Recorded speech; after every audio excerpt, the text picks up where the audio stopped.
Hello and welcome to the Ice Guys. This is the show that takes you into the world of the National Hockey League. Every game, every day, from a betting perspective. With pro sports handicappers, Ian Cameron, Alex B. Smith, and various guests from the world of hockey and sports betting. And now, here's your host, Ian Cameron. Welcome to the Ice Guys, Tuesday, April 29th. Ian Cameron, Alex B. Smith, Matt Robinson in the house on this Tuesday, ready to break down another night of NHL Stanley Cup playoff action. We got 4 games on tap tonight. Looking forward to it. Just like we're looking forward to Thursday and our next Stanley Cup Playoffs live betcast, which is exclusive to our great Patreon subscribers and members. So it's a reminder to make sure you get on board Thursday, May the 1st. Okay, this week. And we've got 3 Game 6s, all elimination games in the Western Conference already lined up for Thursday night. Vegas at Minnesota, Dallas at Colorado, and LA at Edmonton, all taking place on Thursday night. So that is going to be some kind of betcast. One team has a chance to move on, and the other might go home in those 3 matchups coming up Thursday night. It's going to be an exciting night, a great night to have a betcast. So make sure you're with us on Thursday, May 1st. And the only way for that to happen is to become a Patreon member. If you aren't already, make sure you sign up $10 per month, patreon.com/iceguys, and be there for what could be a amazing betcast Thursday night with 3 Game 6s on tap. We're going to get to recap last night first. But before we do that, we got to go back even further because it's not really so much Alex and Perlo, but I got wound up with the Kings and their debacle the other night in Game 4, that we totally forgot a couple of things. I know Alex wants to mention something else about Tom Wilson and that situation from the other night, but we didn't mention at all on yesterday's show that Mike Sullivan and the Pittsburgh Penguins have parted ways. Obviously, that was announced yesterday. Not surprising. This gives Kyle Dubas a chance to get his own head coach in there. And I think we figured that it was time for just a change, a fresh voice. It had been really a great run for Mike Sullivan, a decade as head coach, basically, with the Pittsburgh Penguins, 2 Stanley Cup championships, obviously tied to Sidney Crosby, Evgeny Malkin, Chris Letang, and the core of that Pittsburgh Penguins team forever after the run that Sullivan had. I think he's still a viable, solid head coach. There are a couple of things that he did the last couple of years that, I didn't love, but at the same point in time, I probably blame the management more than him as to the direction of this Pittsburgh team. I don't think the roster construction was any good at all, and that certainly hindered his ability to coach this team in a winning in an environment and winning situation. So at the end of the day, it gives Pittsburgh a chance now as they start to rebuild, retool, to look in another direction and have a new voice behind the bench as head coach. And for Mike Sullivan, who's still a very good head coach, 2-time Stanley Cup champion, my gosh, there are going to be suitors lined up. And from what I'm reading, they're already lined up to try to at least interview Mike Sullivan and make him their next head coach. The New York Rangers have been linked to the Mike Sullivan right from the beginning because Chris Drury, before he hired Gerard Gallant years ago, he was waiting on the availability of Mike Sullivan a few years ago for the Ranger job. So there's no doubt Mike Sullivan's at the top of the New York Rangers list for potential head coaches for them. And according to Jimmy Murphy and a few other people, the Boston Bruins want another chance to have Mike Sullivan in the organization. Remember, Mike Sullivan was with the Boston organization like 2 decades ago. It was a very long time ago, and he's grown exponentially as a head coach and his abilities as a coach since then. And Boston has apparently put Mike Sullivan right at or near the top of the list. So we got New York versus Boston all over again, maybe, vying for the services of Mike Sullivan. And that's not to mention maybe some other teams that I'm sure are going to have some interest and at least kick the tires on bringing in Mike Sullivan of the other teams that have head coaching vacancies right now. So very interesting to see how that shakes out, I should say, Alex. But Mike Sullivan and the Pittsburgh Penguins no more, but he will be unemployed for not very long. No, absolutely. I mean, he did a tremendous amount of work in Pittsburgh, but you could just see the writing was on the wall over the last couple of years with just how things have fallen off. And this retool that the Penguins have done just hasn't looked as that great, to be honest. I don't know what direction they go in now, because they're kind of in this weird position of, they still have all these top guys. You have the Crosby and Malkin and Letang and Carlson and all these contracts for quite some time still. You know, are you selling all these pieces off and you're going with a younger coach and kickstarting the rebuild now? Or are you trying to get somebody who could maybe navigate both waters where you could still be competitive, say, next year, but then he's a guy you can hold on to once you do start the rebuild 2-3 years from now? So those are the questions that the Penguins have to ask themselves. And for Sullivan, like you said, you've got a number of options. He could go to New York. He could go to Boston. He could come to the west side of Chicago. He could go. There's Seattle. There's a lot of places where we could see him maybe float around to. I'm sure all would be interested, no doubt, because he's right now the best head coach that's available that hasn't already been tied to a team, say Quenneville to Anaheim, or has dropped their name out of a race, Carl in Chicago, for example. So, yeah, it'll definitely be interesting to see what happens moving forward.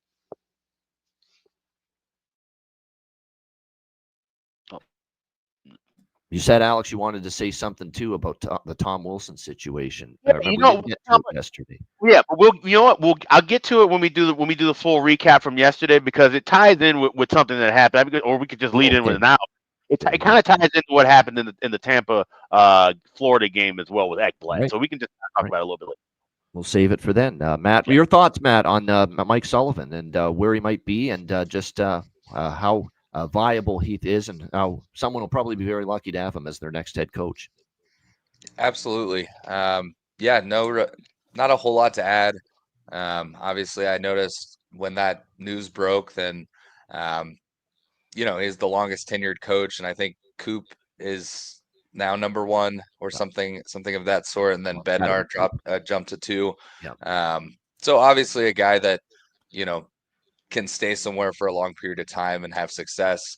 Obviously, towards the end, Pittsburgh had their issues, but I don't think you pin that on him. They were getting old. They were missing pieces. They were paying guys that weren't playing. All that fun stuff. So it'll be interesting to see where he lands, because as Alex mentioned, I think he's definitely the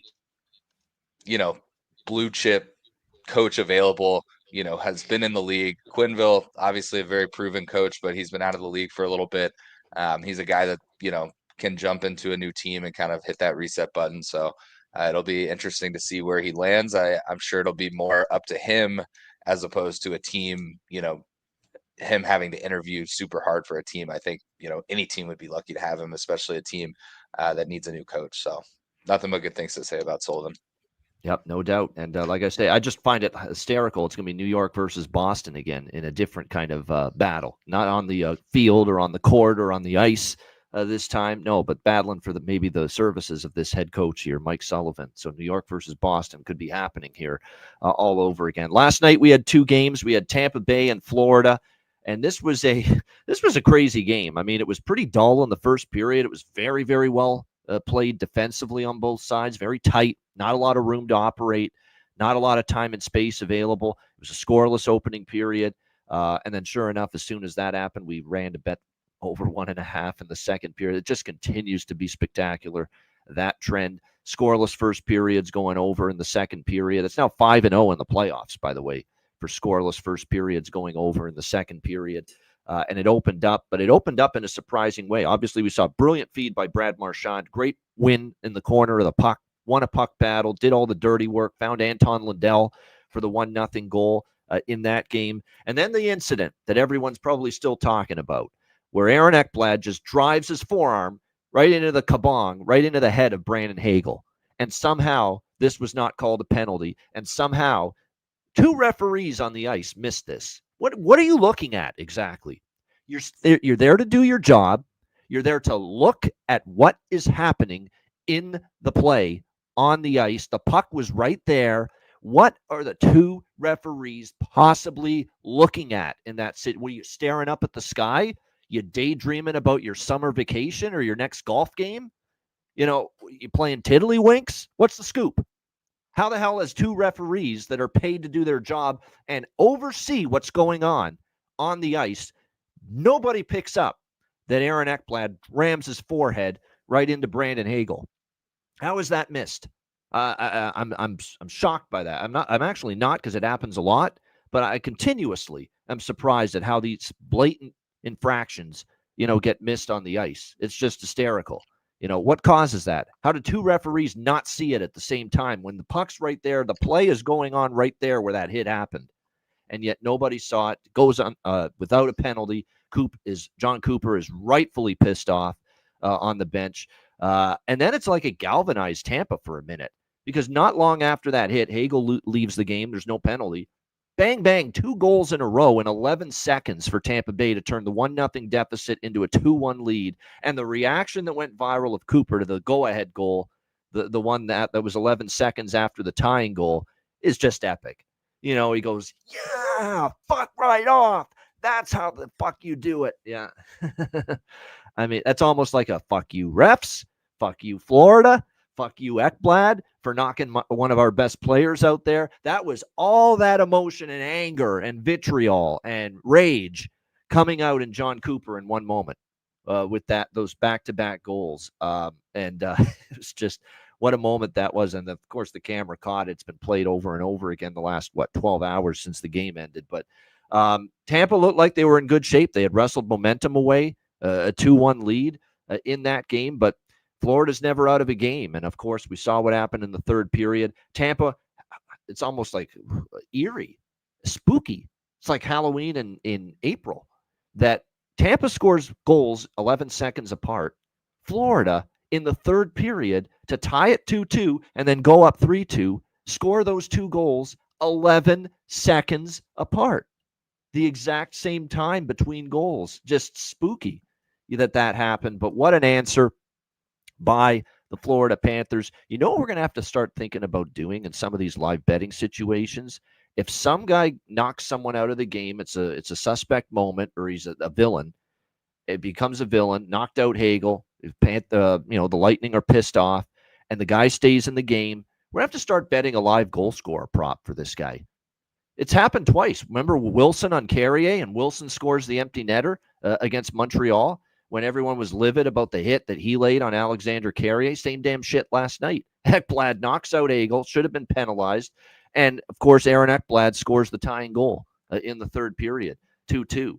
So the guy that shouldn't have even been playing in the game at the time, probably, based on that hit, ends up tying the game. Seth Jones gets the go-ahead goal, a crazy carom in front, and then Carter Verhaeghe puts it away into the empty net. And Tampa is less than 4 minutes away from tying up the series. And then in the blink of an eye, it goes from 2-1 to 4-2 Florida, game over, maybe series over, as now the Florida Panthers take a 3-1 series lead with them. And by the way, Aaron Ekblad having a phone hearing today with Department of Player Safety, so may get something. We'll have to wait and see, but I don't think it's going to be big because it's not in person, it's phone, although it is the playoffs. I'm sure that plays a part in why it's a phone hearing. You got to keep things moving along. So it would be wild to see him get suspended or something, even though there was no penalty, which shows how just a horrific mistake that was by the refs in that game.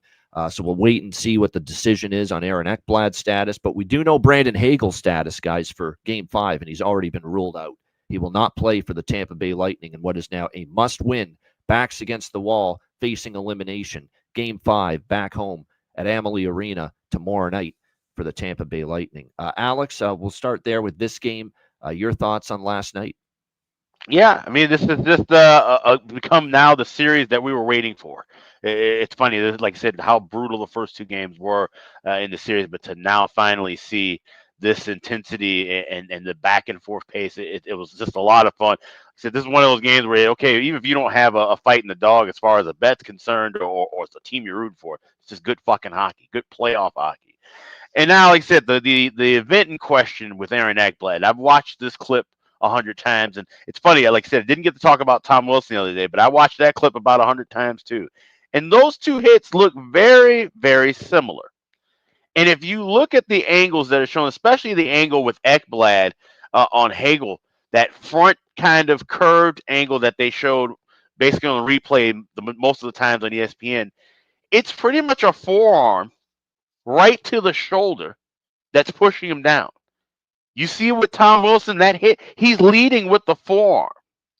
So now this is something that is really kind of out of the loophole. It's not a full-on elbow.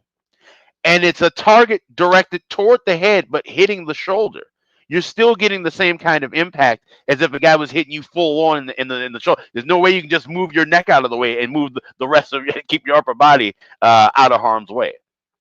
So it's one of those things where it's coincidental. Penalties should have been called in both plays, is my point. But to say that you're headhunting or targeting, especially when you're talking about the momentum and force of impact and trajectory, you can't say that were hits that were just completely malicious. He didn't leave his feet on this play, but the fact that he's sticking the arm out, this now has to be something that's reviewed because these guys are wearing much larger pads than 30, 40 years ago. When it was the days of Gordie Equipment is Howe, he's massive. driving. It's huge. Yeah. And when it was robot. Gordie Howe, he was driving his full actual elbow into someone's chest. It wasn't the forearm. The guys are getting clever and creative with ways on how they're hitting people. It's the same thing we talked about in fighting, where you're seeing these guys with takedowns and trips. The same thing is happening along the boards. So you're seeing different hits and different angles that guys are planning to take hits at different angles and using different parts of their body. So now the rules just have to kind of match up and comply. It's not elbowing. It's certainly roughing, but you have to find that line and that barrier. And just here we are back-to-back nights having a hit that looked almost identical to one another, but yet you had one where it was called. You have one where it's not a call in the game, but now it's a hearing for the Department of Player Safety. There has to be some balance that's created, and that's something that the referees, the GMs, and the rules committee are going to have to work at. Because as far as I'm concerned, those are just hard hits. And you're really kind of just circumventing the rules. You're finding a loophole there. I'm not hitting him in the head. I'm leading toward the shoulder. I'm not using my elbow. I'm using my forearm. But with enough pressure and force, you could still seriously hurt somebody just the same way you could if it was just a clean on shoulder right to the head or to the jaw.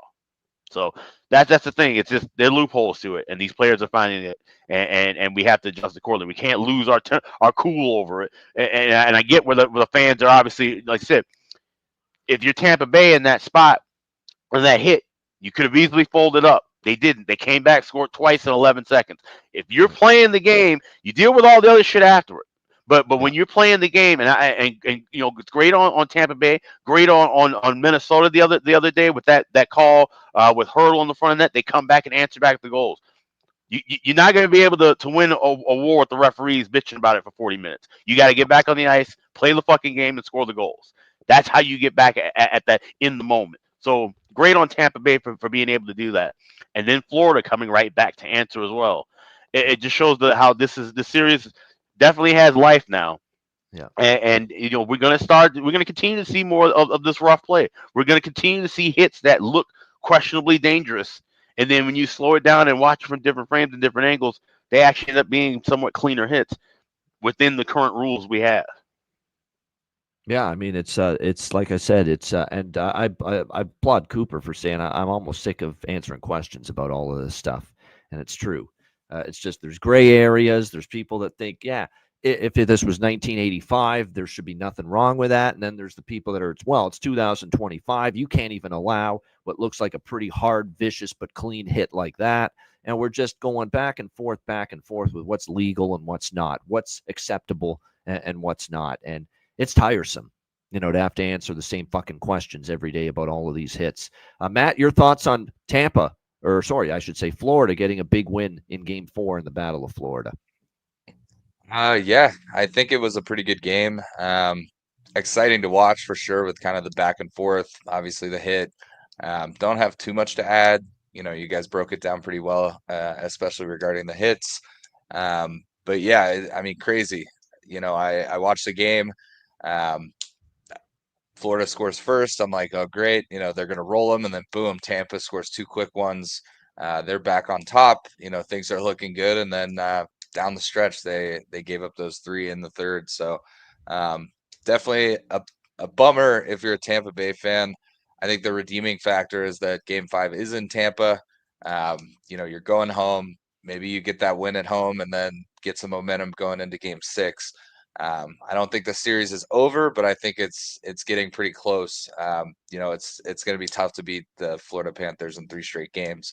You know, we'll see if there's a suspension, because I do think that's a factor. You know, I don't know that there will be, but if there is, that's obviously going to be a factor for Florida. But yeah, it's gonna be tough. I, as a fan and no dog in with either team, I would love to see that series go 7. But I don't know that it's going to. But just as a fan, I hope Tampa can rally off 2 wins and then we get a game 7. And then who knows what happens. So, yeah.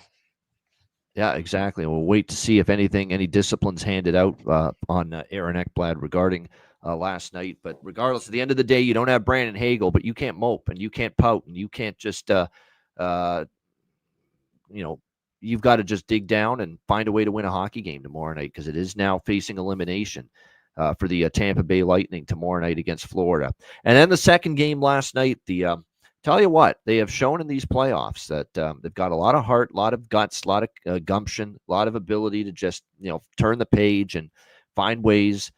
When you look at game 2, being down in that game and just the turn of it. Think about game 2 when it looked like this series was on the precipice of going all toward Colorado.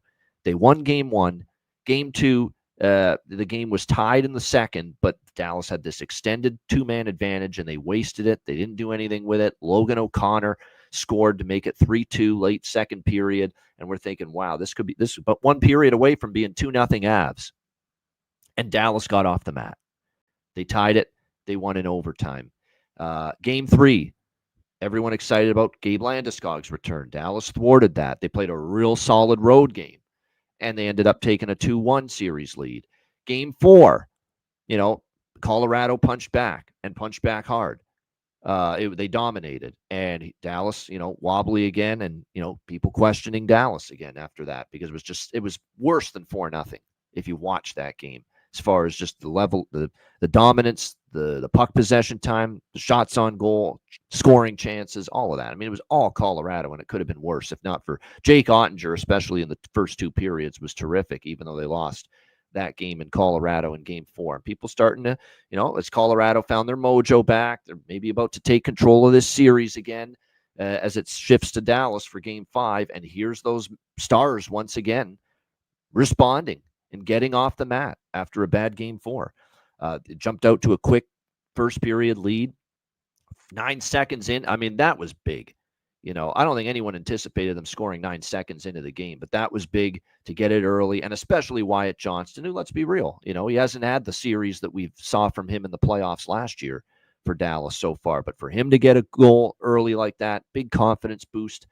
Thomas Harley, little puck luck for sure. Puck bounces in the air, hits Mackenzie Blackwood, and bounces in the net for the 2-0 lead. But you need a little puck luck at this time of year. Beautiful give and go 2-on-1 hints to Mikko Rantanen, who gets his first goal of the series. So you got Wyatt Johnston, quiet series, Mikko Rantanen, quiet series, at least from a goal scoring standpoint. They both get goals. They both get some confidence. Huge for Dallas moving forward. And what I like about Dallas, too, is Colorado responded. They got it to 3-2.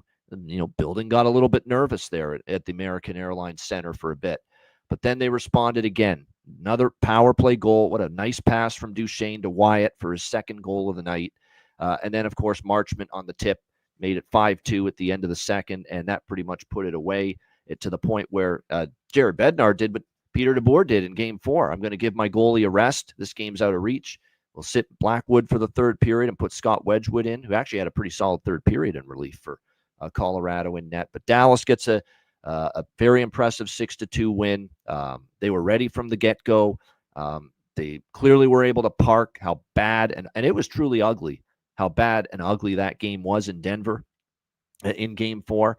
And now here they are with no Miro Heiskanen, no Jason Robertson, all series, being doubted, being saying, oh, this is now going to be, Colorado in a landslide. That was a very popular opinion among the masses. And now here's Dallas basically saying you can take that opinion and stick it, because now they're up 3-2 and 1 win away from winning this series. And got to give them a lot of credit for that, with how undermanned they've been and how great a team Colorado is, that they are 1 win away. Now, it's not going to be easy.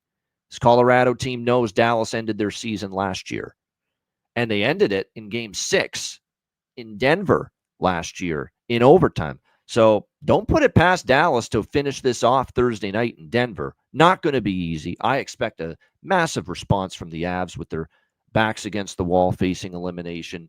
But I think we've got to give Dallas a little credit. They've gotten off the mat how many times in this series? And they're showing you why they've been to a conference final 2 years in a row, in my opinion, with just the resolve to battle back the number of times they have, Alex. Yeah, and it's funny, we go all the way back to Thanksgiving, American Thanksgiving, November, Christmas time, December, and we said, wow, based on what we're seeing, Dallas, whoever Dallas draws in that first round, that's going to be a hell of a matchup. Maybe it's Colorado. Colorado's kind of going through their growing pains at the time, going through some injuries and some bumps. But then eventually, as we get into March and April, we said, wow, this is going to be a collision course. And then we were all pissed off about how we'd love to see this be a second round matchup. It's going to be a first round matchup. But the entire time we said this, we're saying this is going to be a long, drawn out battle of a series. And then all of a sudden, we get, pull up right into right before game one. And like I said, everybody just sees, because Dallas had lost 7 in a row, that the momentum is going to just completely fall off the table. It's a quick series for Colorado. And then you even have Dallas steal 2 games, steal a game in Denver, steal an overtime game in game 3, and everyone's still counting them out. When, like I said, they don't ask, we talked about it before the show, they don't ask how, they ask how many. You're up 2-1 for a reason, because you were able to find the goals you needed at the right times. And now to have this momentum going forward, that's the thing. You can't give a good team good momentum. That was the what we all said in the playoff preview going in, was that you have to sustain your pressure. Whichever team has momentum, they have to keep sustaining. You can't lay back in this series if you're out of the squad. So now Dallas has that momentum edge, and you gain a stronger momentum edge sometimes by being lucky and getting those overtime wins rather than dominating and winning in a series 2-0. Look at the LA Kings. Okay, so having a dominance in the first 2 games doesn't always mean shit. Sometimes being lucky is better than being good, and that's what we're seeing right now with Dallas. So now Dallas has to be good to close this out in game 6 or game 7. But you got your luck part. Now you have to be good. That's the way I look at this right now. And that's not to say that Colorado's dead in the water either, because they have a talented squad and a talented bunch. We've seen Mackenzie Blackwood play dynamite all series. Even in the game last night, you look at the shot chart of Dallas, everything's right on the doorstep. Everything's just it's one of the neater looking shot charts. I thought he was solid. He played great. Yep. He made some huge saves. Still, that could have been a runaway game if it was the Mackenzie Blackwood we've seen in years previous. He's had a hell of a series. Even if they lose this one in 6, lose this one in 7, you can't hang it on him, because he has done his job. He's had a great performance so far in this first round of the playoffs, especially for a guy who didn't have that much playoff experience coming into it. So it'll be interesting to see what happens down the rest of the series. Like I said, it's been fun to watch already. I'm expecting a barn burner for game 6 and potentially game 7 if necessary. And it's big for Dallas going into game 6 and a potential game 7 if it gets there, that Wyatt Johnston's getting the mojo back. Mikko Rantanen finds his first goal of the series. The big guns, and of course Marchment chipping in, Sagan getting back into the flow, and of course scored the overtime winner back in game 3. All those guys are stepping up, and you needed it, because some of them have been quiet in this series, but you got everyone starting to contribute now throughout this lineup. And for that blue line, look, I give them all the credit. That blue line is undermanned, and they're a much worse blue line without Miro Heiskanen. But you're hearing some opinions that it's an AHL blue line without Miro Heiskanen. That's a little rough. I mean, when you're looking at the effort of guys like foot soldiers, grinders last night, like Petrovic, who's ramming everybody physically into the glass and playing a physical game, blocking shots, doing the best he can, all-out effort. Cody Ceci loses a skate blade, still manages to help block a shot, keep the puck from getting to the net. The foot soldiers of the Dallas blue line. The blue liners that a lot of people don't think are worth a crap on this team, they have stepped up in the absence of, especially last night. I thought Petrovic played great. Ceci played great. Lyubushkin, who's had some issues down the stretch, I thought he played a really good game last night as well. And they deserve some shout outs and some credit for helping get the win last night. And I know our Dallas Stars fan friend, Maddie, a very happy guy after last night. For sure. Definitely a good game for the Stars, but it's not over until they get that 4th win. So that's right. I think the way you look at it, I listened to the Dallas Sports Radio this morning. Josh Bogorod, one of the color commentators, or the play-by-play commentator for the Stars, was on. And clearly that game shows you that momentum game to game is much less of a factor. Colorado absolutely dominated Dallas in game 4. And then last night, Dallas comes out and wins 6-2. They let Colorado back into it. It was 3-2 at one point, and then they, scored 2 goals in the last 4 minutes of the period, and then kind of went into cruise control from there. To me, so what he was kind of saying and what I really agree with is, it's less of a factor of like, does any of that momentum go into game 6 on a team level? Not really.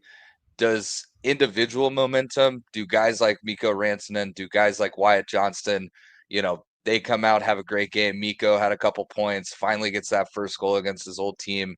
Do those guys play with a little more confidence? And that's something that I think will happen. All series long, McKinnon's been great for Colorado. I think it was maybe game 2 or 3. I think he looked a little out of sorts, but overall, he's been their best player as he needs to be. And Dallas, as Alex mentioned, had sort of squeaked by with some depth scoring. Colin Blackwell being an OT hero.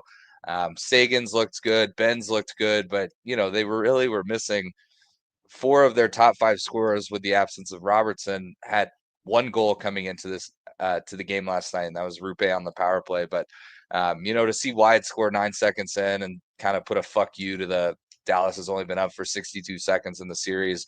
And then, that Mikko goal, the pass from Hens, just perfection. Those guys have played together since they were teenagers, and it shows on plays like that. So you could tell everyone on the team was happy for Mikko. It's been I think he's second in the playoffs right now on shots on goal, and he had 0 goals.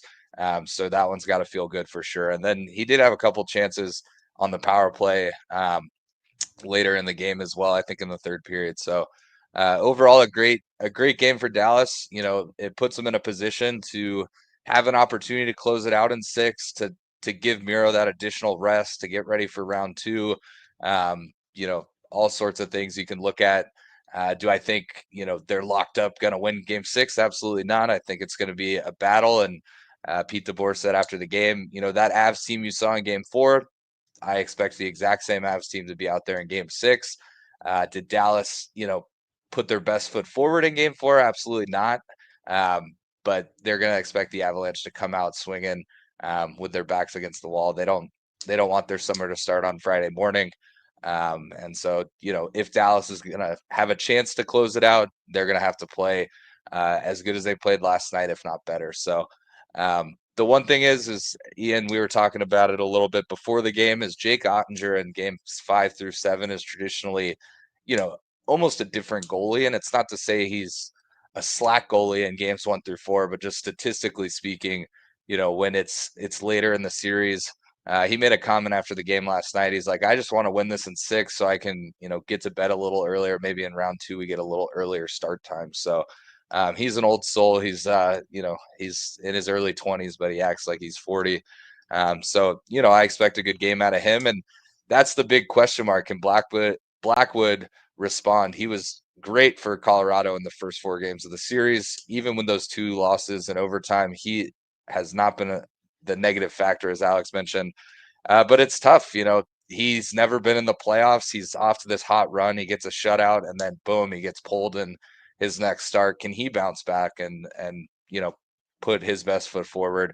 I think it's one of those things. If Dallas gets rolling early, he starts to think, man, maybe I'm not the goalie that I was playing as in the first 4 games. But yeah, overall, I think a really solid game for Dallas. It was good to see their top players get some goals. Thought Wyatt played great. I thought that Sagan puck possession play on the Marchment goal just shows that despite his hip surgery, like, he is playing like prime Sagan, and that's good to see. It's crazy how well he's moving out there. 100%. Yep. Yeah, stops and starts and keeping the puck along the wall and then making the play up to Petrovic. And then the last point, you mentioned them. Petrovic and Bichel have been very good. Yeah, Bichel deserves credit too. That guy is take no prisoners with his aggression and his intensity and his physicality, and he should. He's a big man. Don't play soft. You're a big guy. Use your frame. Dominate physically.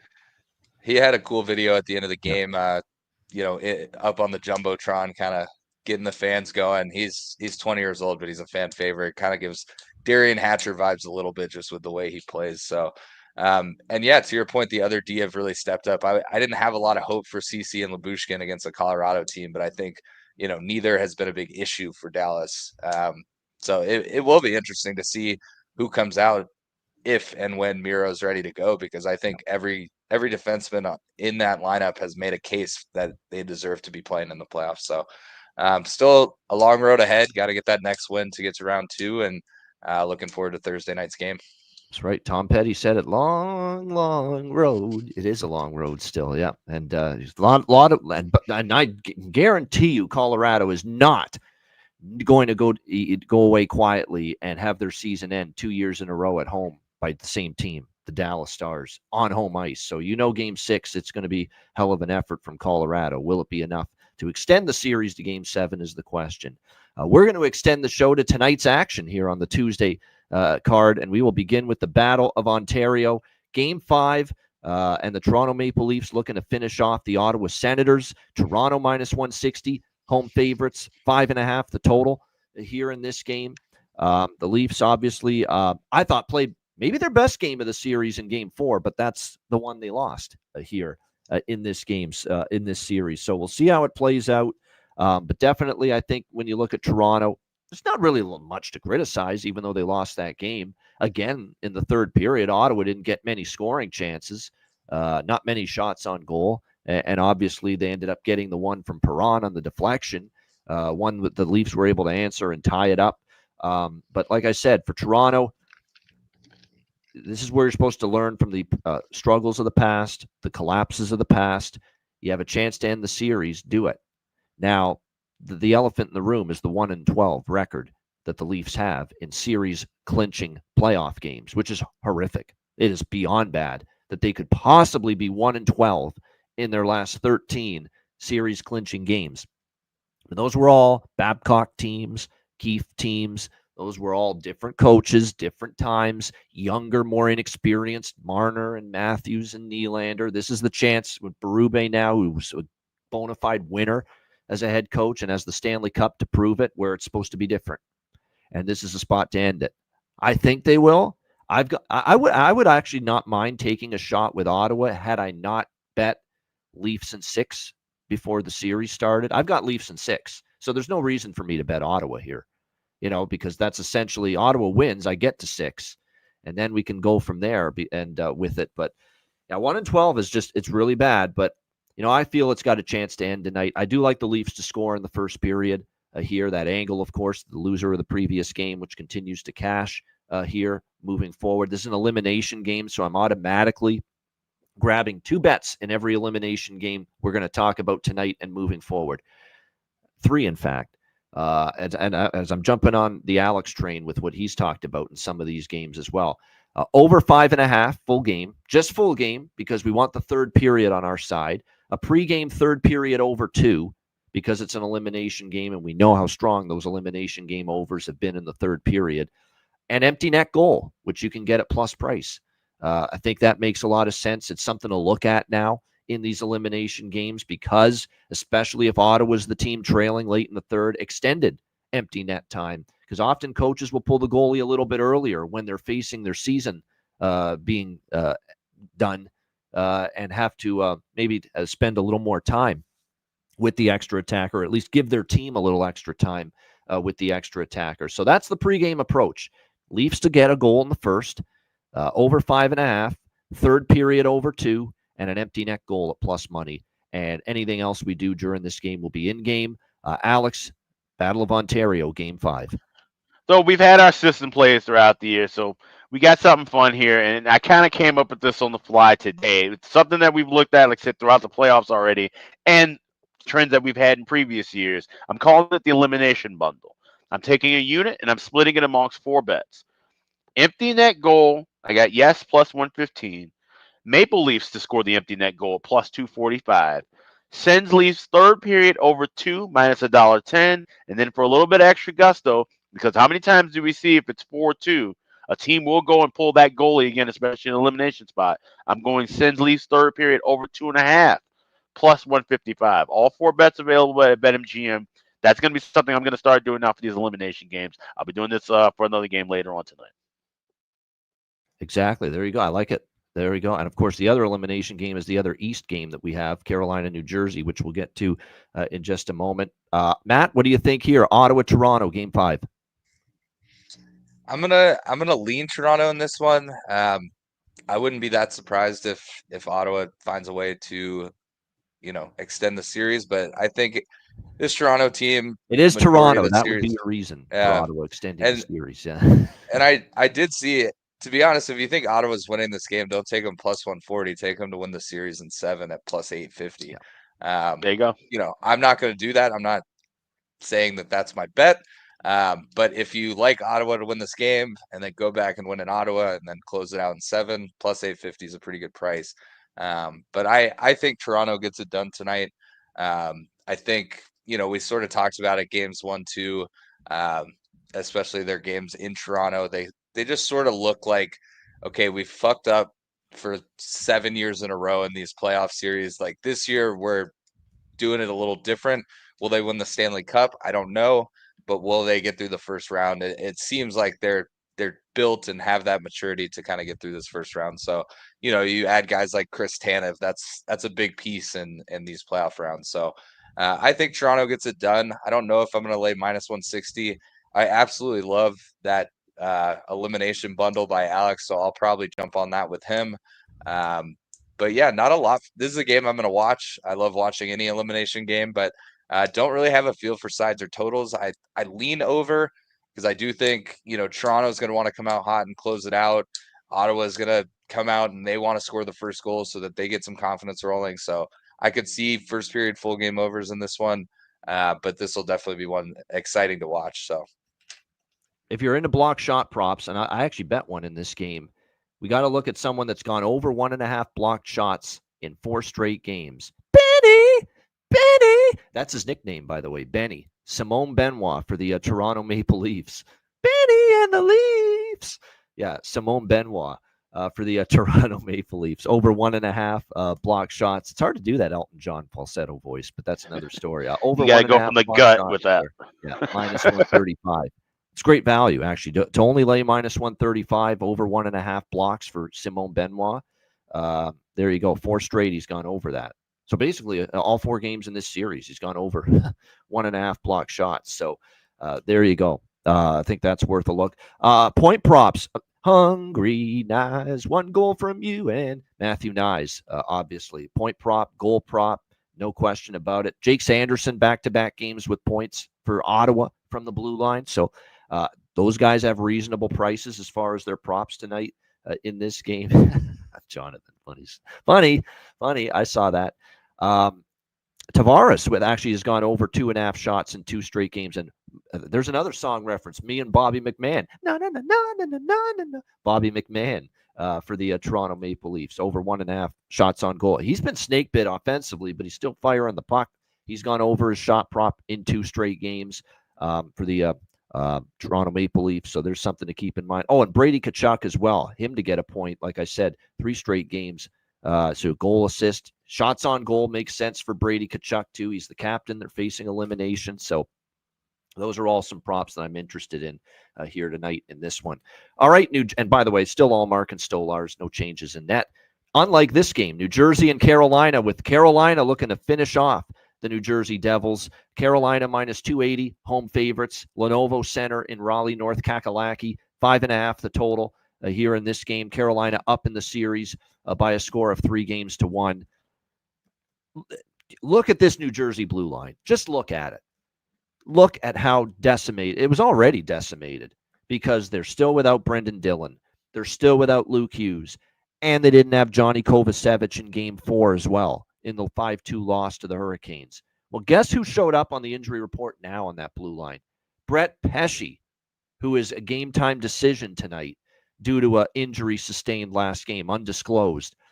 Jonas Siegenthaler, one of the best shutdown defenders on this blue line for New Jersey, who just returned 2 games ago after a very long absence.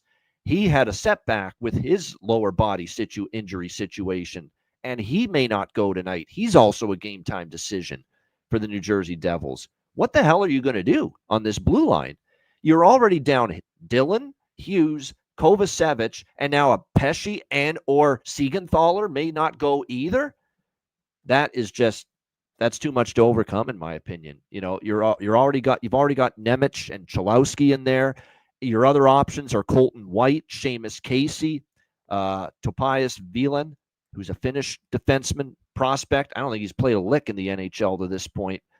Yeah, they're probably hoping like hell that at least they have Siegenthaler and Pesce available, and they still might go. And because it's an elimination game, I wouldn't rule them out just yet. They'll probably try to gut it through it, even if they're less than 100%, because it's backs against the wall for New Jersey. But even if Siegenthaler and Pesce play, how healthy are they? And you could be playing like with 4 healthy defensemen potentially tonight, even if they do play. And if they don't play, then you've basically got Dougie Hamilton, Brian Dumoulin, and a bunch of fucking inexperience and youth, and in a spot where you got to win to stay alive. It's just too much, in my opinion, for New Jersey to overcome here.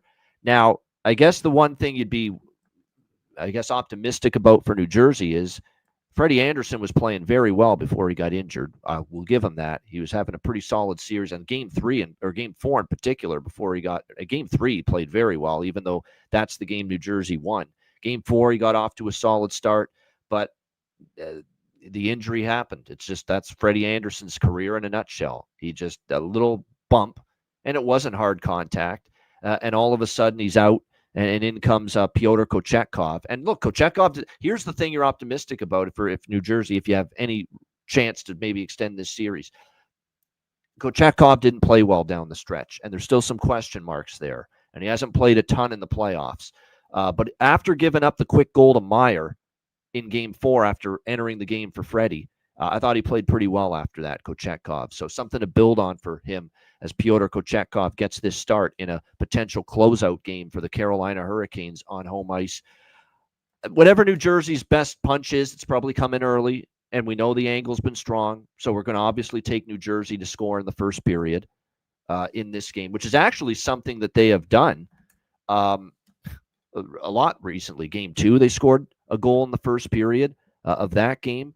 We obviously saw them get on the board first period as well of Game 3, the off losses. So we'll see if that continues here tonight in this game. It's only a cheap minus 105, minus 110 price for the Devils in the first period to score a goal with their backs against the wall facing elimination. So I like that. But I like Carolina team total, full game, over 3.5, because I just think this is too much of a decimated blue line here right now for the New Jersey Devils to overcome. So Carolina team total for the game, which you can get over 3.5. And the same bets I mentioned with Ottawa, Toronto. Full game over 5.5. Third period over 2. And also the empty net goal at plus money.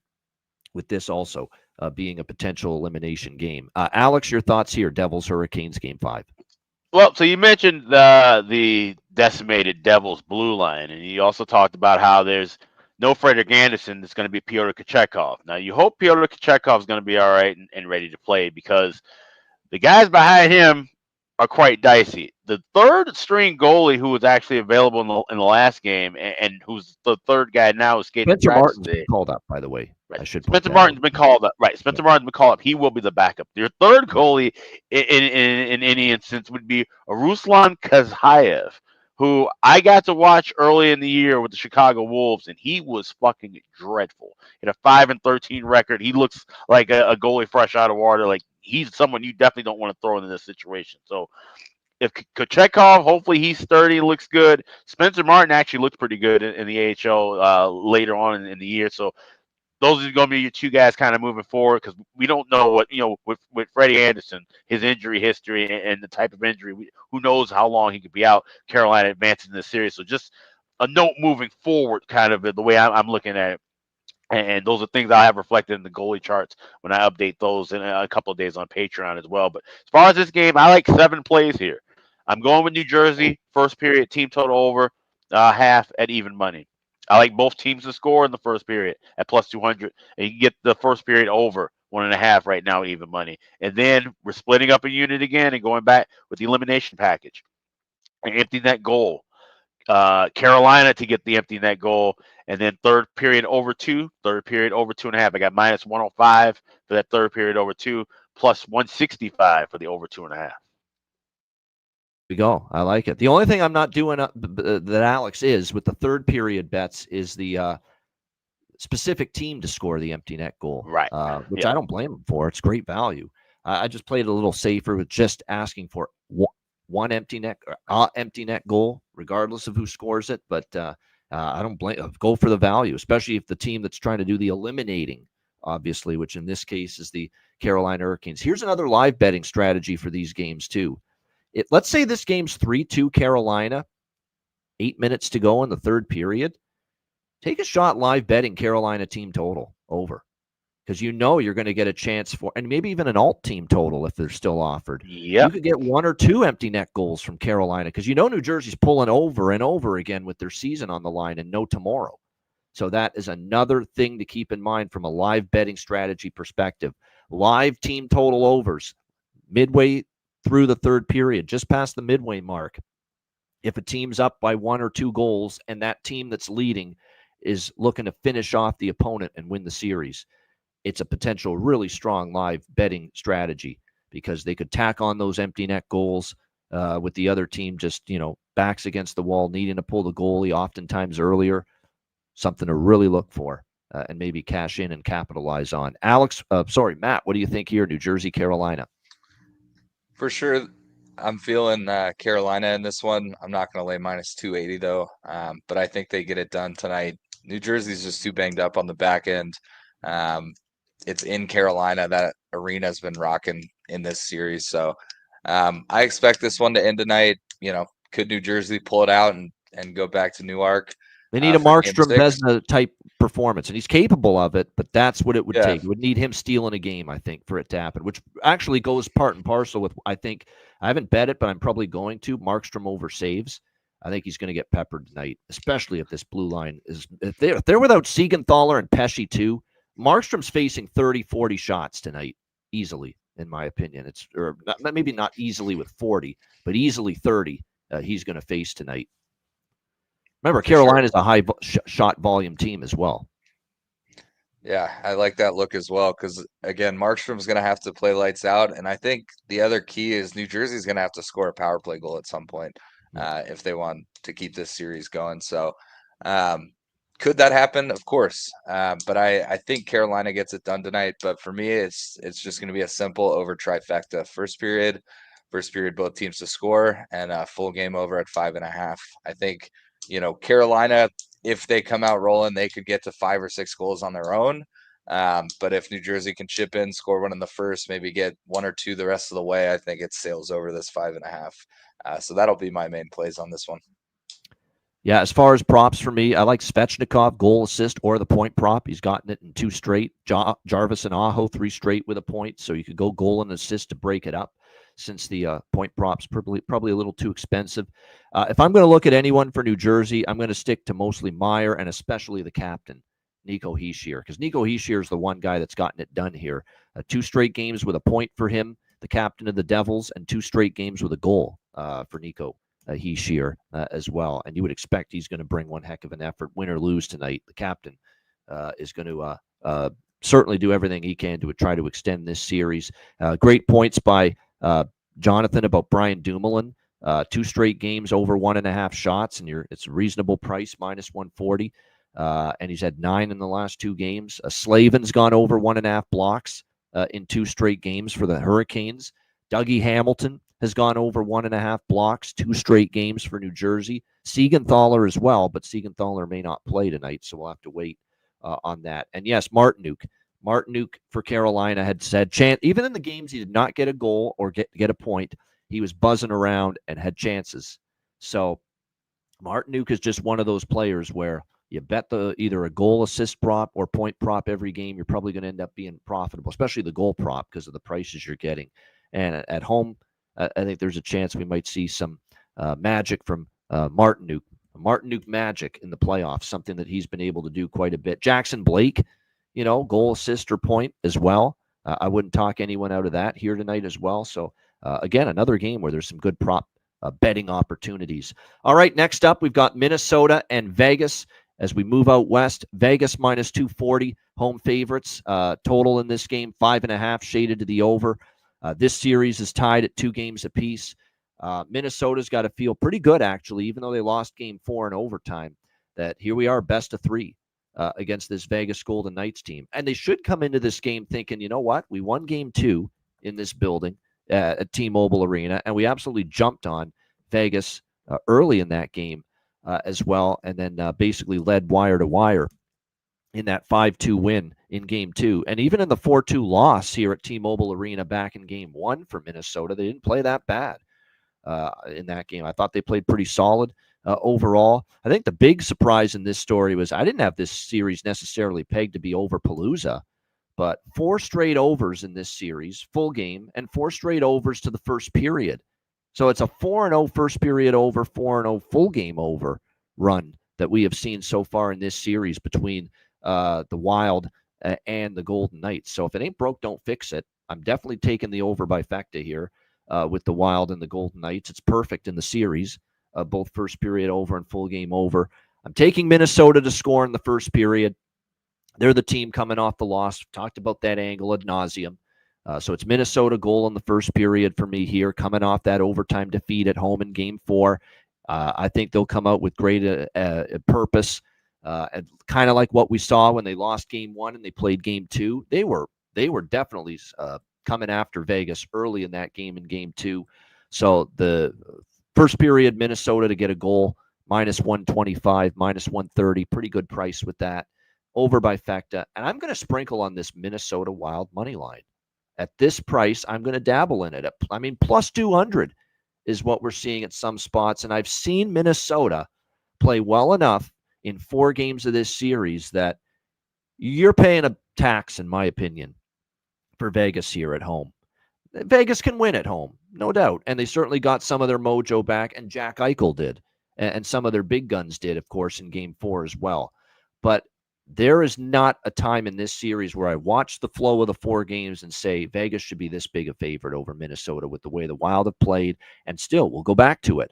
The damage that Kaprizov and Boldy, those 2 guys have had it done in this series to Vegas. Not to mention how some of the other guys have stepped up. Zuccarello and the series that Marcus Foligno's played for the Minnesota Wild. Hartman, you go on down the list and how well some of them have played. So this is too much of a tax, in my opinion, on Vegas. And win or lose, I'm very comfortable taking the shot here. Minnesota at plus 200. Alex, what do you think here? A big game 5, Minnesota, Vegas. Yeah, the books are almost kind of begging you to take Minnesota at this high of a price. This is a crazy price for a playoff line. But I'm not taking the bait here. I like Vegas to win this game. I think getting the momentum back at home is going to be solid for them. But there's other ways to play it than obviously laying 240. 2 things I did. I laid $1.10 with the team total over 3.5. And I also like that combo bet at BetMGM. So I'm going to go with the plus price here in this parlay. It's Vegas to win and over 5.5 goals plus 140. So I'll be playing the over separately as well. That over 5.5 is minus 125, available at DraftKings, available at Circa. If you like under, you can get under 6s at a lot of places like FanDuel and MGM. So please shop around for that. But you can use the combination too. If you like Minnesota, and you can get over 4.5, over 5.5. MGM would be your friend for that combination as well. But definitely liking goals here. I think the over continues, that trend continues. But I think Vegas, this will look a lot like game 1. I think it'll be kind of a back and forth pace. Vegas pulls away late, maybe gets an empty net goal or 2. I don't have any empty net plays in this one, but I like the overs. I like Vegas to win here, and I think they come back here to St. Paul with the lead. Let me just throw this out at you. There's a point in every game in this series, and it's an assist in every game. And his point prop is plus 175 tonight. That's right, plus 175. His assist prop is plus 310 in some spots. Oh, man. It's sick value. I mean, it is. I mean, my goodness, for this guy. And he's just been in the middle of a lot of things offensively for Minnesota here in this series. Like, he's plus 175 to get a point. He's plus 310 to get an assist. He has a point in every game in this series, and all 4 of the points he's gotten in this series in each game have been assists. So there you go. It's you got to take it at those prices. Yeah. In my opinion, Marcus Foligno. I'm going back to the well. He's not a bargain bin special tonight, but I'm sure taking him to score at plus 900 again. Why not? With what he's been able to do in this series for the Minnesota Wild. Marcus Foligno playing a great series, physical, making an impact offensively. Of course, Eric Sinek, Boldy, and Kaprizov, which has been a problem for Vegas in this series. Can they keep them under wraps? It's the critical element in the series, and it's been their downfall in the games they've lost, not being able to defend those guys, no question about it. And then on the flip side, I do want to make note of something here for Vegas. It looks like Wild Bill, William Karlsson's going to be moved up to with the top line with Eichel and Dorofeyev. Yeah, Marco Rossi too, Jonathan. Excellent. I think that's back-to-back. I think he scored in both games in Minnesota, Marco Rossi. So his goal prop, I agree. It's good value. But Karlsson with Eichel and Dorofeyev. Yeah, Dorofeyev for Vegas with Eichel and Karlsson. Karlsson's being moved up there. Stone with Hurdle and Saad. Riley Smith, Nick Waugh. Close shave Barbashev. He's the guy that gets dropped a little bit in favor of Karlsson moving up with Eichel and Dorofeyev. So I think there's value on Karlsson. And Karlsson's a guy that's performed and produced in the playoffs before for this Vegas team and just hasn't had that same pop and production level so far this year in the playoffs. He's got just 1 point in this series, which came in Game 3. But definitely value on William Karlsson, Wild Bill, as they call him, if he indeed plays on that top line, which is where I see him slotted in right now for Bruce Cassidy's bunch tonight.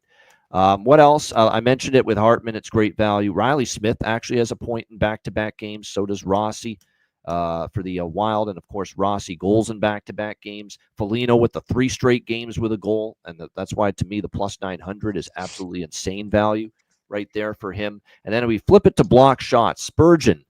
It's too much juice, though, but he has gone 7 straight over 1.5 blocked shots for the Minnesota Wild. Middleton for the Wild has gone over 2.5 shots in 2 straight games. We thought Braden McNabb was a great shots on goal contender candidate for this team, but believe it or not, there's been some games he stayed under in this series so far. Matt, what do you think here? Wild Golden Knights. Excited to watch this one. I kind of agree with points from both you guys. I think Minnesota has surprised me and surprised a lot of people. But showing that they belong in this series, they can play in this series, they can play with Vegas. I do agree with Alex, getting some momentum in that Game 4, Vegas heading home, maybe they ride that momentum a little bit. It's going to be a tough game for Minnesota. But I'm just going to ride with the trend of the series and just be on the over by Fecta. I'm not going to lay the juice with Vegas. I could see taking a shot with Minnesota, hoping they steal one here at T-Mobile Arena, but I think I'm just going to keep it simple. Hope both teams continue to kind of play the way they have and hope we get some goals in this one. But definitely it'll be exciting to watch. It'll be interesting to see how Minnesota responds. They had that 2-1 series lead. They lose a game at home. Vegas kind of gets some mojo going. So I think it'll be a fun one to watch, and I'm looking forward to it, but hopefully we get some goals. Good stuff. Should be a good one tonight. Definitely, no question. John Merrill in, Zeev Buium out, and didn't play much in overtime for Minnesota in Game 4. So I guess to just, give the young kid a break. John Merrill, veteran defenseman, goes in with Bogosian, and of course everything else stays the same. Brodin, Faber, Middleton, Spurgeon for the Wild on the back end for them. For Vegas, not really a ton of change, winning lineup. So status quo for them, other than the few line changes that I just mentioned a moment ago there. All right, last game of the night, and another big one in the West because it's 2-2. The LA Kings hosting the Edmonton Oilers. Los Angeles -125 home favorites, 6.5 the total. Like I said, say goodbye to the 5.5s. You're not going to see those anymore in this series, but there are still a couple books that have 6 for the total. So yes, I'm on the over again. Shocker. 4 straight overs in this series. Why would you not be? But I'm only on the full game over this time. Over 6 -115. There's been a couple games that did go over in the first period, but there's been a couple games that haven't gone over in the first period. Like Game 4 in Edmonton's a perfect example. And every second period in this series has gone over not just 1.5 goals, but 2.5 goals. So I'm making a pregame bet over 2.5 goals in the second period, alternative for Kings and Oilers. Like every second period between these two teams has had 3 goals or more so far in the first 4 games. So a little, it's definitely something I noticed, obviously, after game 4. It's like these second periods have gone high wire here with the Oilers and the Kings. And yes, sure enough, all 3 second period, or all 4 second periods in this series not only went over 1.5 goals, but 2.5 goals. So it's been definitely something to look at throughout this series, no doubt, and something to keep an eye on for sure. So like I said, that's definitely something to monitor. That's why I took it. They over 2.5 in the second period, pre-period. So when you look at this game, I think obviously this is going to be a very fascinating game, because LA's home dominance we know how great they are here on home ice this year, no doubt. And they're going to need every ounce of that home ice and that crowd to respond and bounce back mentally from the pain and the anguish and the just gut-wrenching losses they suffered in Edmonton. 2 games they could easily. We may not even be talking about this series going right now. Seriously. Could be talking about a King sweep if they found a way to close out games in game 3 and game 4, which they were unable to do. They've won this. They've controlled this series with offense that we weren't expecting to see from the Kings, this kind of offensive explosion from them.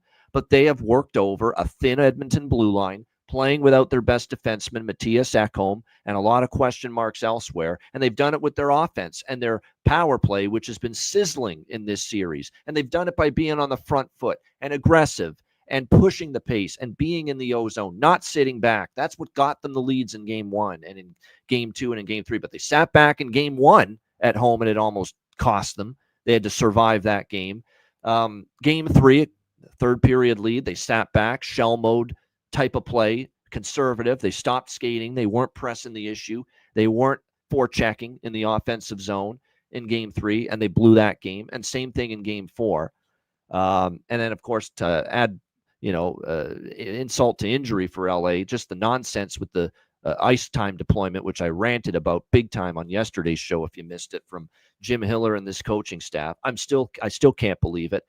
Maybe this guy's going to grow a brain tonight and say, maybe I should play my 6th defenseman for more than 2 minutes, especially with only 1 day off too. That's what's even more inexcusable about Hiller's actions in game 4. With the bench and playing a guy 2 minutes on defense, playing Samuel Hellenius for less than 2 minutes for a game that almost went 80 minutes of game time.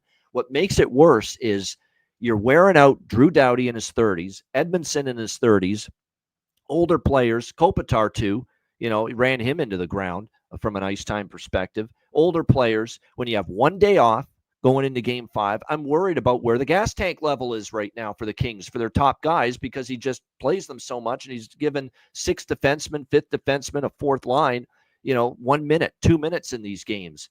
It's just absolutely ridiculous what we saw, and I'm worried about the reverberating effect of what it's going to have. Here's a thought, Jim Hiller. These games and these players of yours for the Los Angeles Kings that you coach, they're human beings.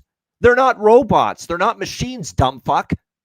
They're going to wear down and just be – they're not going to have anything left to offer if you're going to play them that much in a game like that when there's 1 day off between games like that. It's just ridiculous that they went about that route, and I worry about what we're going to see from the Kings tonight as a result. Are they going to look fatigued again? Because that's what I saw. I saw a tired, worn down, nothing left team in the gas tank the other night in game 4. Can they build it back up physically and be ready and have that energy, have that burst? The Kings won every game in this series and nearly won the 2 games in Edmonton with burst, energy. Their skating stride was very impressive, especially when you're playing against an Edmonton team that can skate. It's got 2 of the best players in the world, obviously. So I worry about that moving forward. So it's a very good watch and see, watch and observe, watch and evaluate start to this game. I'm leery of laying it with, and I don't have to lay it with the Kings here. I've got them to win the series. I'm a little bit more nervous about it now, but until they lose a home game, there's nothing to panic about if you're LA. But if they do lose tonight, then there is a lot of reason to worry. You may not see LA again, if you lose this game tonight. here in Game 5 and drop this home game because you worked your ass off to get home ice advantage because of how dominant you've been at home. And if you lose this game tonight, first home game of the series, and you go down 3-2 and all that momentum on Edmonton's side, like I said, you may not see the inside of Crypto.com Arena again after tonight if you lose this game. But I am going to take LA goal in the first period. That's the only LA bet I've got pregame. The angle, of course, off the loss, and it's been strong. I'm obviously going to take full game over 6, and I'm going to take second period over 2.5. Alternative second period team total over 2.5 with all 4 second periods between the Oilers and Kings in this series having 3 goals scored. I think it's definitely 4 goals, in fact, in Game 3 in the second period of this series. So, yeah, I think it's great value. Over 2.5 second period, 3 goals or more in every second period in this series. Alex, what do you think? This is great stuff, though, as far as a fan and an entertainment standpoint. How do the Kings respond? Have the Oilers totally grabbed the momentum of this series, and can they keep it? And more importantly, can they actually win on the road in LA, which has not been an easy place for them? It's been a while, actually, if you go back and look when Edmonton last won in LA. We'll see if they can break that schneid tonight. Alex, what do you think here? Game 5, Oilers-Kings. Now, yeah, you can look at this as a glass half empty or half full situation. You could say that this is an Oilers team that's once again bouncing back and finding their resilience, trailing in a series like they did in the Cup final last year. Or you can look at this and say that the LA Kings are being coached by an idiot and have blown a chance to already close this series out and have given this Oilers team new life. I'm looking at it more of the latter perspective, but still keeping reserve and faith that LA coming back home where they've played well all season long, you just get back to your game at Crypto.com Arena and get back to your bread and butter. Playing sound defensive hockey in the first period, suffocating your opponent in the first period, getting a lead, hanging on that, and making adjustments moving forward. If they can get back to that, play this one period at a time, they can get that momentum right back from the Oilers. Because I'm not trusting that the Oilers are just going to come here, march through, and take care of business in Game 5 and then just wrap things up in Game 6. That's going to be predicated on if LA doesn't show up. If LA comes out here dead flat, and if they don't have any gas because of how Hiller managed the bench in Game 3 and Game 4, and Edmonton jumps out to a big lead, this series is over. Kings have to play this game like it's Game 7 right now. Fuck Game 6, fuck Game 5. You have to worry about period 1 of this game and play it like it's Game 7. And you have to take the control of this series back. If you don't do that in games in the beginning of this game here in Game 5, you can forget about everything after that. So I'm on LA to score first goal in the first period, plus 115. And I'm taking the same approach you have with the second periods, but I'm going a little bit different with it. BetMGM has, you get second period goals, exactly 2 goals plus 240, 3 or more goals plus 155. So I'm going to be playing those two split up a little bit smaller, and then I'm going with Kings to get the first goal in the first period. I got that at plus, let me see, get that price right again. Yeah, plus 115.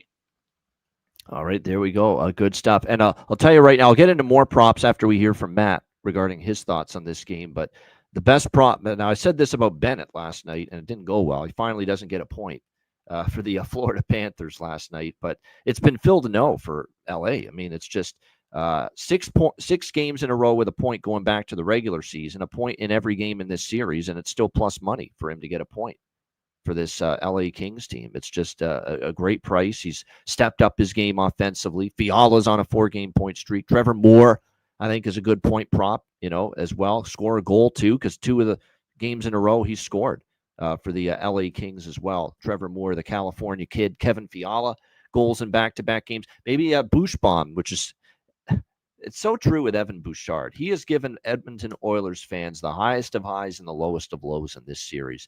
All the highs have been the offensive highs, the big shot, the big goals he scored last game. And he's been an absolute travesty and an abomination and an absolute nightmare defensively in his own zone many times throughout this series.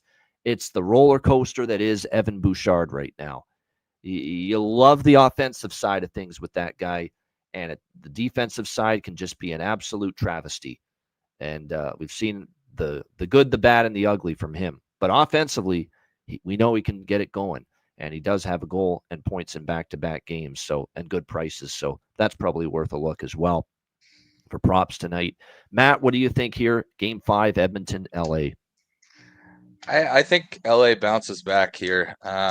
They've just been so good at home, and until they prove to me that that's not the case, I'm going to back them a little bit here. But I'm definitely jumping on that second period over 2.5 that you mentioned, Ian. I'm going to split up the Kings team total over 3.5, which is plus like 110, and then the money line, which is obviously minus 125, minus 130.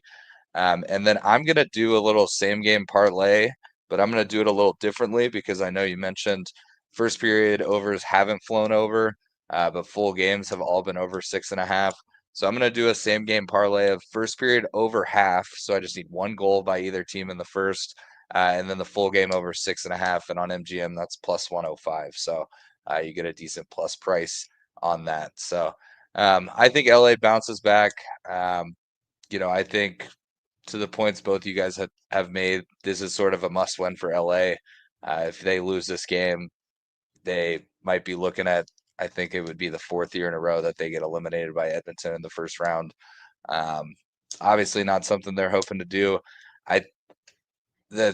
The time on ice stuff and the shifts and the coaching factor does concern me quite a bit. You played hockey for a very long time, Matt. How would you feel if you're Mo Verare or if you're Samuel Hellenius and they put you in the lineup, they dress you for the game, you're in the lineup, you're on the lineup card. Oh, I think I'm going to make an impact, get at least fairly regular shifts, and I'm sitting there looking like a jackass because I'm only getting 1 minute 42 seconds on the ice for a game that almost went 80 minutes of game time. How would you feel?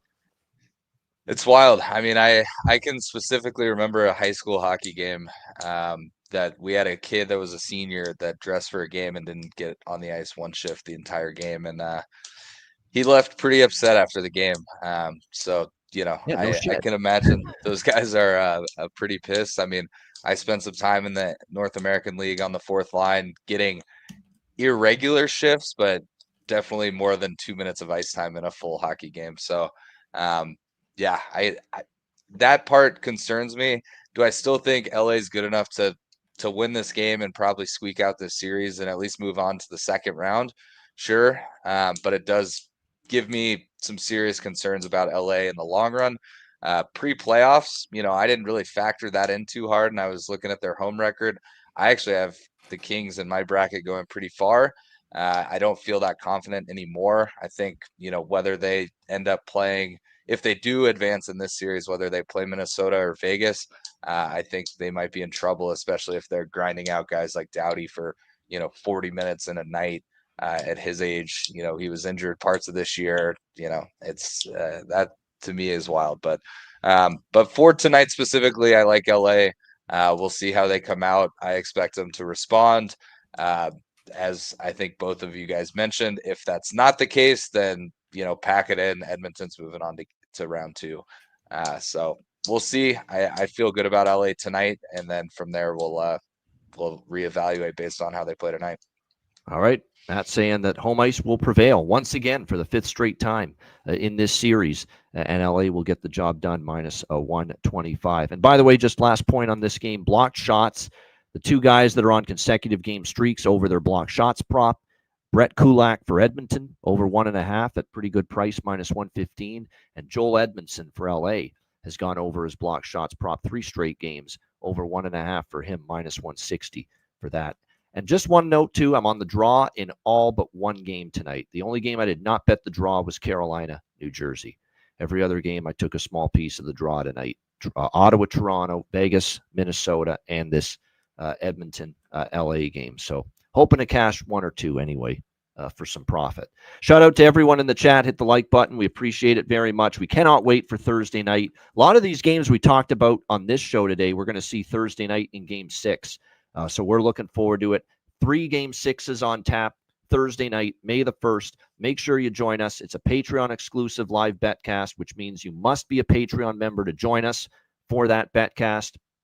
and also be on the stream with us. So make sure you sign up. $10 per month. You get goalie charts, totals charts, all the bonus content, daily betting card, sides, totals, player props posted each and every day on the Patreon page, plus all the access to our Patreon exclusive live betcasts. So make sure you get on board. Just $10 per month. And again, your subscription goes a long way to supporting the show and keeping us going long term. $10 per month. Patreon.com/IceGuys. Also, check out the Ice Guys store, iceguys.myspreadshop.com. We're going to have a bunch of more specials coming up in May as well. A lot of savings. We got a lot of great shirts, a lot of great caps. A couple of items will be discontinued, though, in the next couple of weeks. So now's the time to shop. If you like something in the store now, grab it while it's still available. Don't miss out. That's all available right now at the Ice Guys store. That's iceguys.myspreadshop.com. All right, we got Bargain Bin Special of the night and Best Bets coming up in just a moment, right after we hear from our great Ice Guy sponsors.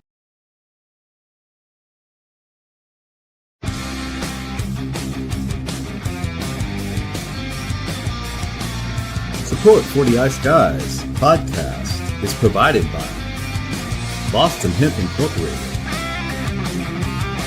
Tailgater Social, and a big thank you to all that subscribe to the Ice Guys Patreon page.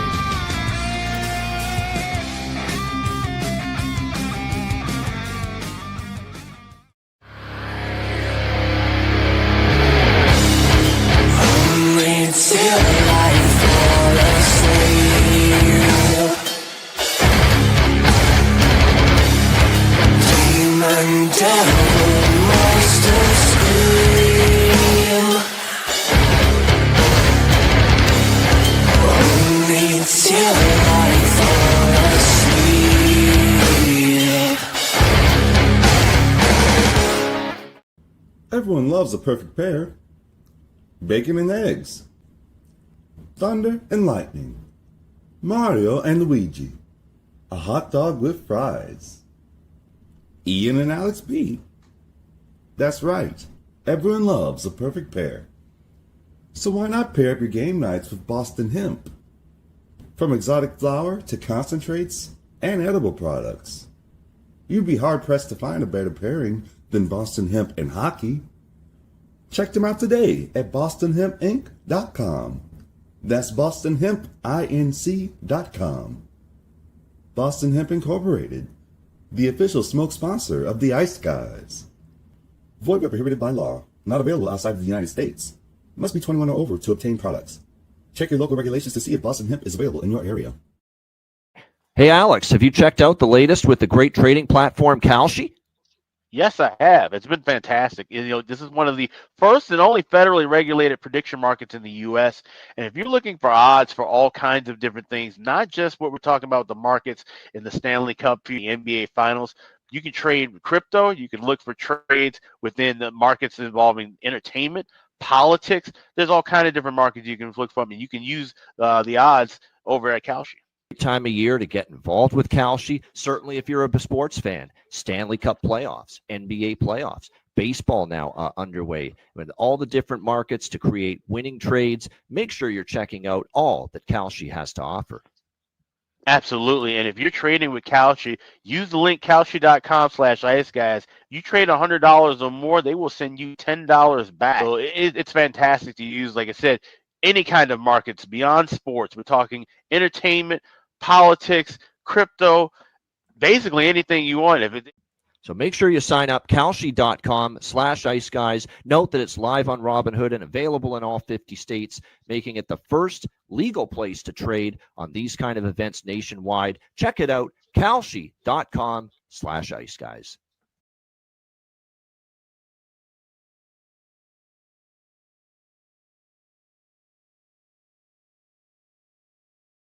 Shout out to all our great sponsors. Boston Hemp Inc., 20% off using the promo code IceGuys at bostonhempinc.com. And Kalshi, new ad, fresh off the presses there.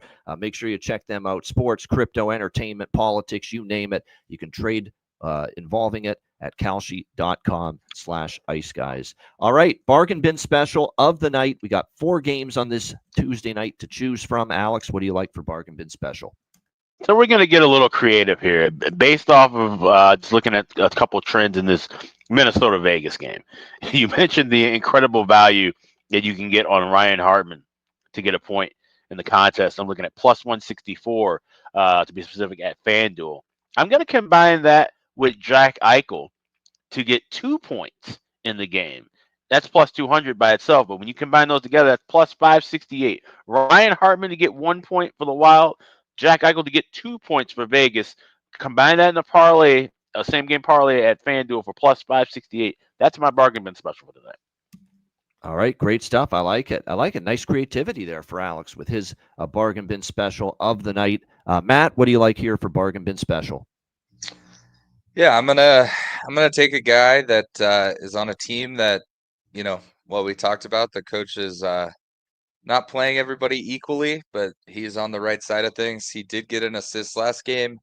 He had 35 shifts. Despite not being on the power play or penalty kill for LA. Give me Alex Laferriere anytime assist. I'm seeing it at plus 300 on MGM. I think he's going to continue to get a lot of shifts. He's playing on that line with Byfield is where it looks like he's slated for tonight. Just need him to chip in with an apple. So Alex Laferriere anytime assist. That'll be my bargain bin. All right, the man from New Jersey, not Quebec. Remember that. Alex Laferriere for the LA Kings assist for Matt Robinson with his bargain bin special tonight. And I got 2 for you for this Tuesday night. We're going to Jordan Martinook plus 650 for Carolina. He's had chances. He's already scored in this series, but I think back home, depleted Devils blue line, a great chance at great value for Jordan Martinook to find the back of the net, plus 650. And my other bargain bin special, I think Alex had a winner earlier in this series with this guy for the Los Angeles Kings. Trevor Moore, plus 350 for the LA Kings. Back-to-back games with a goal for Trevor Moore. The California kid playing in California tonight because obviously Game 5 is in LA. Let's go with Trevor Moore. Ride the hot hand, plus 350 for the LA Kings for my second bargain bin special of the night. So Jordan Martinook, Trevor Moore, my 2 bargain bin specials of the night. All right, best bets. Alex, what do you like for best bet? It's elimination season, and I think we get our first shot at Patino game tonight. And I think the Leafs fans are going to be going crazy because I think they advance. We're going to see goals in the third period. Give me the third period over 2 minus $1.10 with Ottawa Toronto tonight. That is my best bet. Sens Leafs over 2, third period. Best bet for Alex B. Smith. Matty Rob, what do you got for best bet? I'm also going to go to an elimination game, but I'm going to go to the other elimination game, and I'm going to look for a hot start. There in Raleigh, fans there get fucking wild before the games. You've heard it talked about by the broadcasters, by guys on other podcasts. They love to tailgate there in Raleigh. The weather's warm. So I look for a first period over in New Jersey, Carolina. Doesn't matter how we get it. Feel good about both teams to score, but for this one, just need 2 total goals. So give me first period over in the Devils, Carolina. That'll be my best bet for tonight. All right, Devils Canes first period over for Matt Robinson with his best bet. And my best bet here for this Tuesday, we're not getting the 5.5s, and there's not many 6s out there. There's mostly 6.5s, but a couple books still do have 6. We're going to go back to our friend, the Old Reliable, this series that just keeps going over the total, the Oilers and the Kings. And this is not just this year. This is last year. This is 2 years ago. I also worry about all the minutes on that LA blue line. As good as they can be defensively, I'm not sure they're going to shut down Edmonton tonight with this workload pouring up and this ridiculous bench management from their numbnuts coach. But nevertheless, I think Edmonton scores. LA has been no problem. LA has had scoring goals on home ice in this series against Edmonton. So I think there's goals both ways. Over 6 minus 116 is the best price available. Pinnacle, FanDuel still has a 6. We're going to go with Oilers Kings over 6 for my best bet here for this Tuesday. Shout out to everyone in the chat. Hit the like button. We appreciate it very much. And again, betcast Thursday night. We cannot wait for that. 3 Game 6 elimination games. Looking forward to it. Make sure you sign up. Patreon.com/Ice Guys, just $10 per month. A reminder, the Ice Guys is live 7 days a week, Monday to Friday, 2 p.m. Eastern, Saturday and Sunday, noon Eastern. If you can't watch the show live, download the Ice Guys podcast in audio form on all major podcast platforms, Google Podcasts, Apple Podcasts, Spotify, Stitcher, iHeartRadio, Amazon Music, and more. Download the Ice Guys podcast when you can't watch the show live. For Alex B. Smith and Matt Robinson, I'm Ian Cameron. Have a great Tuesday night. Enjoy the games and good luck. And we will be back with you tomorrow on Wednesday, 2 p.m. Eastern, for another edition of the Ice Guys.